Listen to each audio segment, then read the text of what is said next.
Hi guys, how are we all doing? Welcome back to my channel Thailandbound. My name's Peter and I talk about all things Thailand. Okay, story time once again. It's Saturday morning, time for another regular run of stories. I should have said this week a story.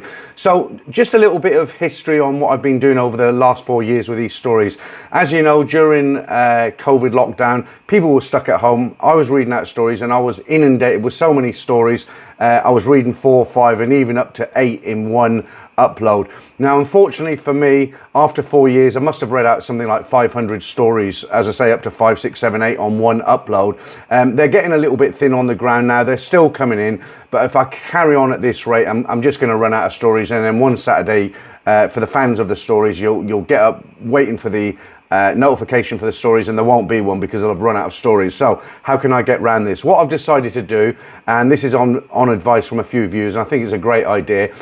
Most uploads on a Saturday go for about 30 to 40 minutes, generally around 30-35 minutes. So what I've decided to do is cut down the actual record time to about 20 minutes, and that way, instead of piling on lots of stories in one upload, I can reduce them slightly and hopefully I won't run out. And although it's the people who like the stories, although 30 minutes is better than 20 minutes, of course, I understand if there's no stories then it'll be 0 minutes. So I hope you understand. So this week I've got a nice story from somebody.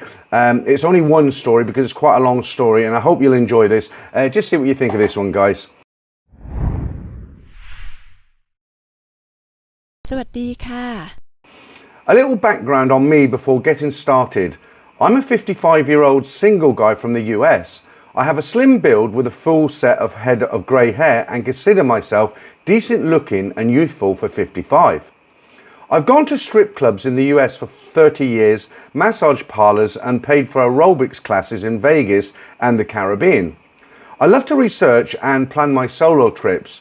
The main problem travelling solo is the evenings. I hate dining alone and later sitting in the hot tub alone. I figured I could alleviate that problem with a trip to Thailand. I researched off and on for 5 years with the pandemic included. I watched YouTube videos from several channels including Thailandbound. I felt I had a good grasp of the Sukhumvit area and my previous experiences would help me avoid falling in love with a bar girl or getting scammed. My trip would be 14 days. I'd go to Bangkok for a week, then Phuket for 5 nights.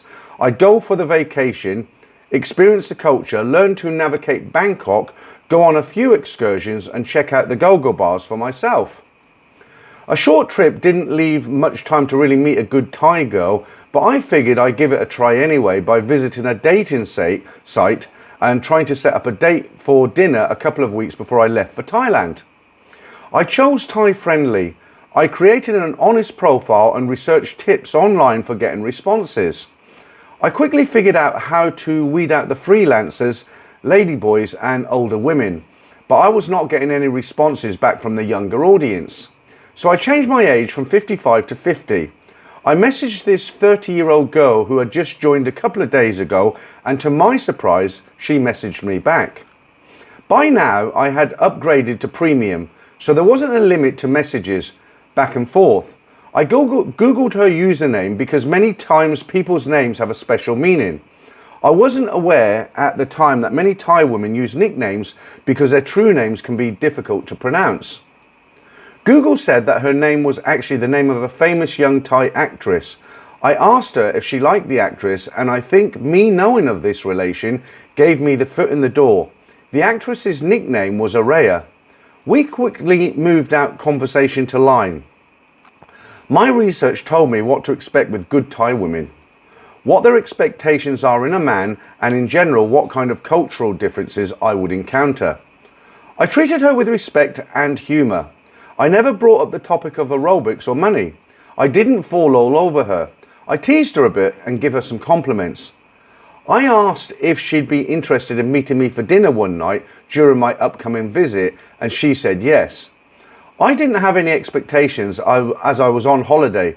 I had many plans and dinner with this young woman was one of my experiences. A few hours before dinner, Araya texted that her sister would be joining us. I had read that it is customary for normal Thai girls to be accompanied on their first date or two. We were going to be going to a nice restaurant where we'd probably be eating expensive seafood, and I didn't want to pay for her sister. I text back that it's okay for her sister to join us, but I would not be paying for her sister to eat. Araya texts back that her sister decided not to join us. We met for dinner at Central World Mall. She got there first. Araya texted me before I arrived and said that she was there, but she was worried because she said she thought she was shorter and not as pretty as in her photographs on Thai Friendly. I knew most of those photographs are photoshopped and that most Thai women top out at 5'4". When she arrived, she took off her mask and my jaw dropped to the floor. She was very pretty and had a great smile. Araya was pretty, probably 5'2". She hardly spoke any English, but that didn't stop us from having an amazing dinner. Between my broken Thai phases, Google Translate and universal hand gestures, we laughed all night. We instantly clicked. We agreed to set up a second dinner date the next night. We went to Red Sky Red Rooftop Bar and Restaurant, another superb dining experience. We took each other's pictures and never looked at our phones the entire evening. She was so cute. After dinner, I told her I was going to Phuket and then home, but I enjoyed meeting her so much. She got sad because she thought I was in Bangkok for a month. I told her I could cancel my trip to Phuket, but she told me she worked all weekend, so I should go ahead. Araya recently graduated from nursing school and worked as an operating room nurse. She still dorms at the hospital. I went to Phuket. She messaged me every morning and every evening. We made arrangements for one or more dinner dates before I left. I saw her as a normal Thai girl, educated with a job and a car. Her sister was unmarried with a son. Her sister lived in Bangkok too.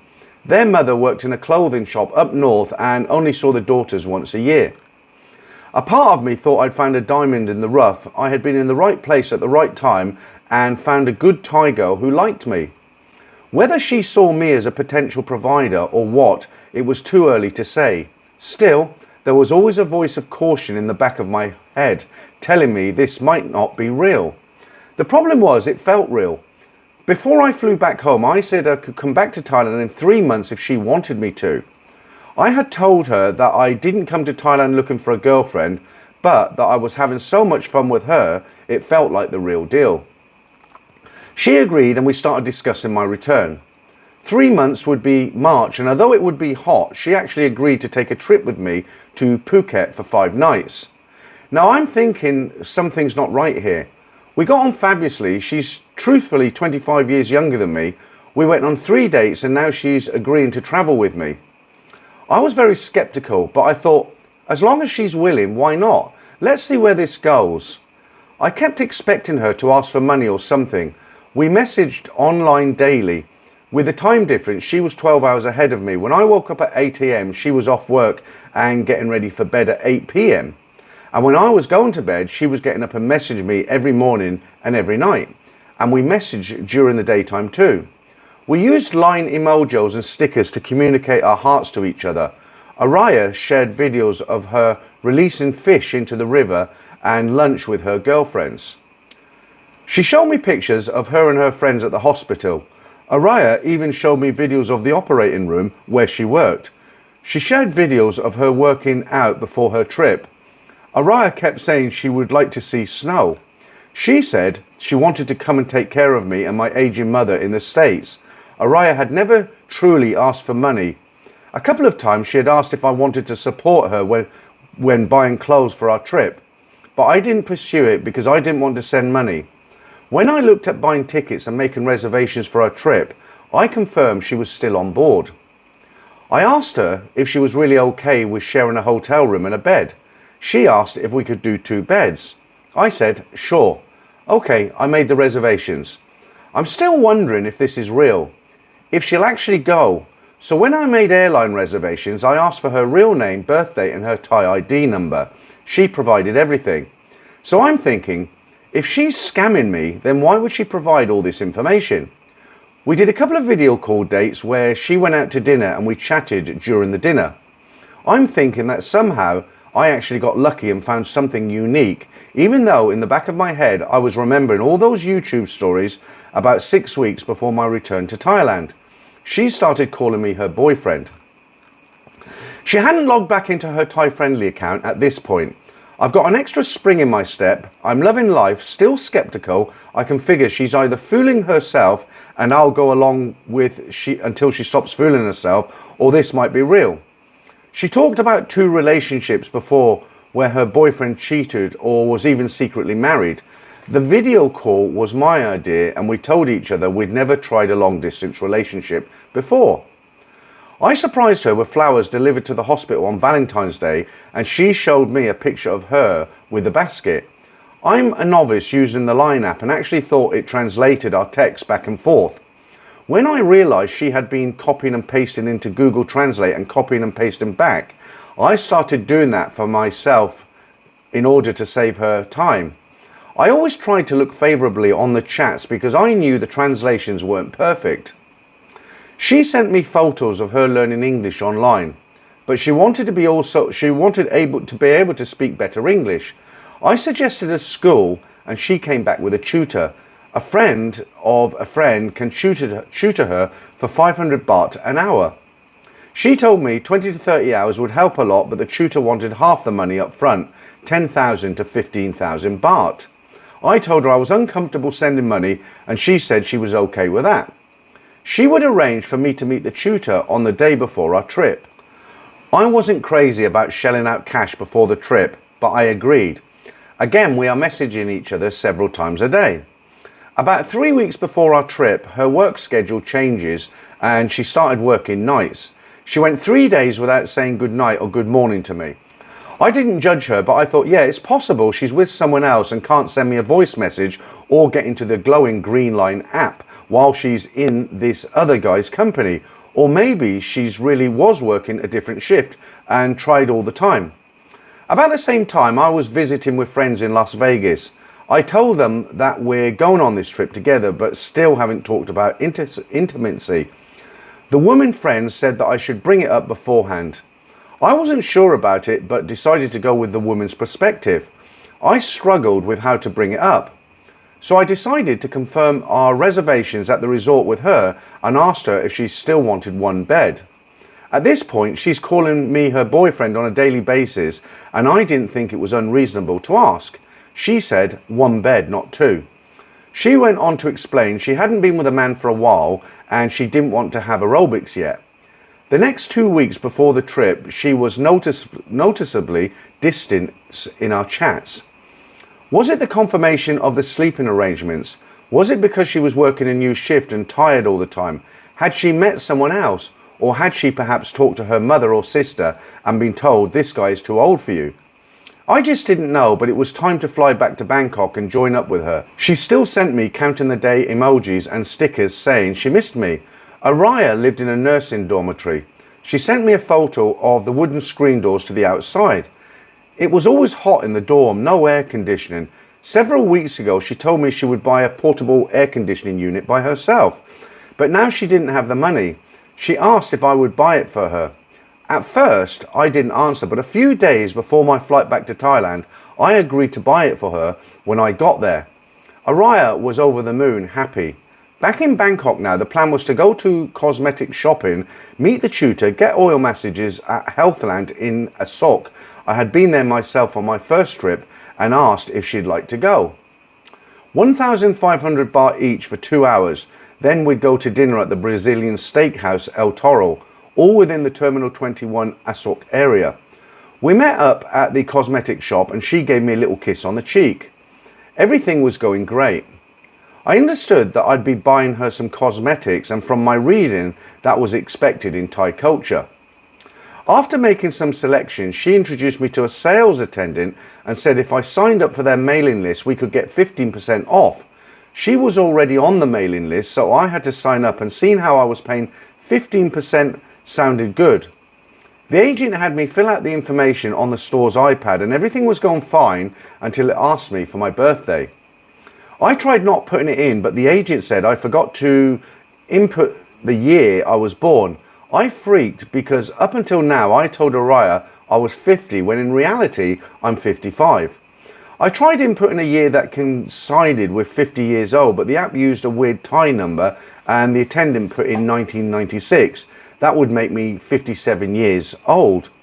I told her that was wrong, but she said it doesn't matter for the discount. Of course, the attendant and I were speaking English, which Araya didn't understand, but had she seen the 1966 date? Who knows? We broke for a quick lunch. She spent a little time on her phone, took pictures of her food and drank. We chatted a little bit before we were in public using Google Translate. Before meeting up that day, she explained that the tutor could not make it and we would have to reschedule. I said we could do it when we got back from Phuket. In the back of my head, I wondered if the tutor ever really existed or if it was an attempt to extract cash from me. We had our messages, both relaxed. We then made our way to the restaurant and ate dinner. She used her phone to take pictures of the food. The restaurant was noisy and we didn't talk much. We had missed each other for 3 months, but now that I was back, she didn't talk to me much at all. Afterwards, I shared a taxi. She dropped off first at the hospital where she dorms, and I had gotten a hotel nearby. The next morning, we met at the airport. I was half expecting her to cancel and not get on the aircraft. We had coffee at the airport, and I'm starting to notice a change in her. She said she was tired from working all week, but she was on the phone constantly. She didn't talk to me and barely smiled. Something could be wrong, or maybe she was just tired. I figured I'd go with the flow and not raise any concerns, for fear of it just being in my head. It was 90 minutes to Phuket, and on a noisy aircraft, I tried to nap a bit. She stared out the window mostly. Understandable, since she'd never flown before. So I didn't feel a need to make anything of her not talking to me on the plane. But during the hour taxi ride to the resort, Araya was again constantly on her phone. I tried talking to her, but she wasn't responding. I played some music on my own iPhone and she liked that. When I asked if this was okay, she kind of blew me off. We didn't talk at all for the rest of the taxi ride. I'm thinking some questions about our trip, what excursions we'd do, or where we would eat, something. At the resort, we had to wait until check-in time. She made a point to make sure we got 2 beds. We had lunch at the resort restaurant and she was again on her phone. Now, she did show me her FaceTime and her sister. She also did take some video of the view. But when I suggested going up to the roof of the restaurant for a better view, she blew me off. We finally checked into the room. I unpacked and started ironing my clothes. She brought 2 carry-on size bags, took out her cosmetics. She didn't unpack her clothes. Still, not talking to me, she decided to take a nap and said I should take a walk. Now, as I type this out, I'm wondering for the first time if she wanted me out so that she could call somebody. I continued to iron my clothes and did not leave. Then a short while later, she got up and wanted to go to 7-Eleven. I said there was one just down the street and I could go with her. She wanted to go alone. She came back with some stuff and walked right past me to the balcony. What the hell is going on here? She's completely different from the person I chatted with 3 months ago. I tried talking to her on the balcony and then we started getting into little arguments about using the Translate app.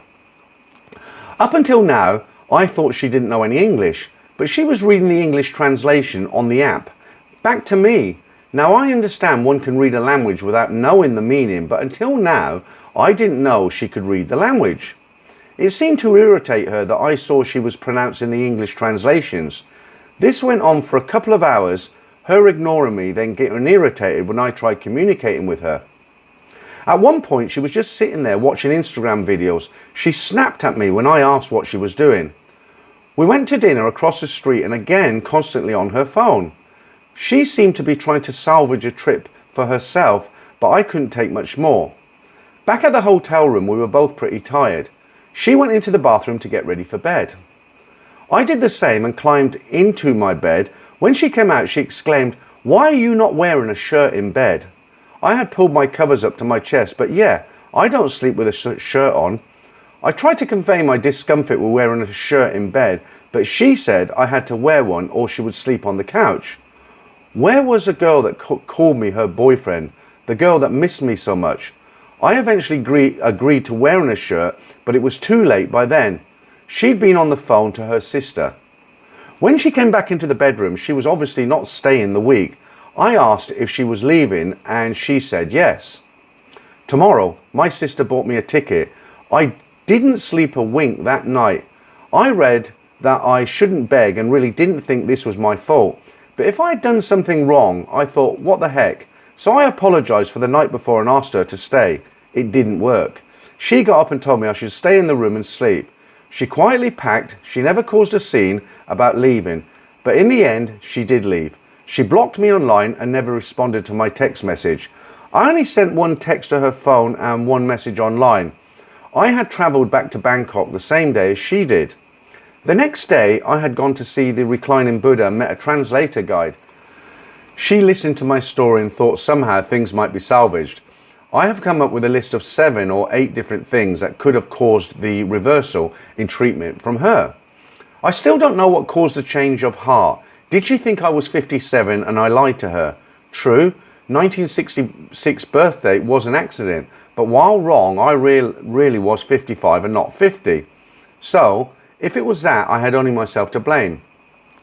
Had she met someone else? Had her mother or sister told her I was too old for her? If so, I really couldn't be upset because I'm too old for her. Was it that I asked about if she wanted 1 or 2 beds 3 weeks before our trip? Did she think that I was thinking about aerobics? Or had she seen me in the light of day and realised how old I really look? Also, at night it's harder to notice other people's reactions to a 30-year-old dating a 55-year-old, but in the daylight, had she seen people look at her with an unapproving look, or was she scamming me the whole time? I could accept any one of these possibilities. What I don't want to hear is that it was all in my head and my impatience caused the fallout where there really wasn't anything wrong.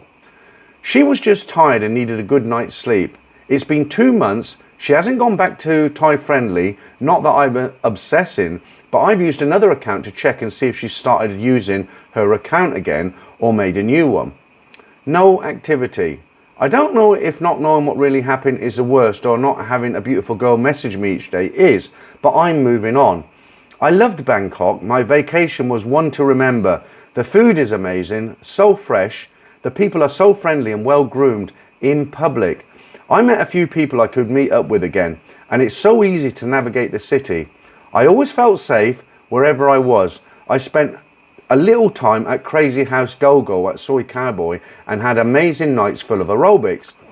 I can't wait to go back. I want to spend some time looking at different neighbourhoods because I could see myself retiring or spending the winters there one day. Oh, by the way, I also rolled the tuk-tuk scam that took me to the temples.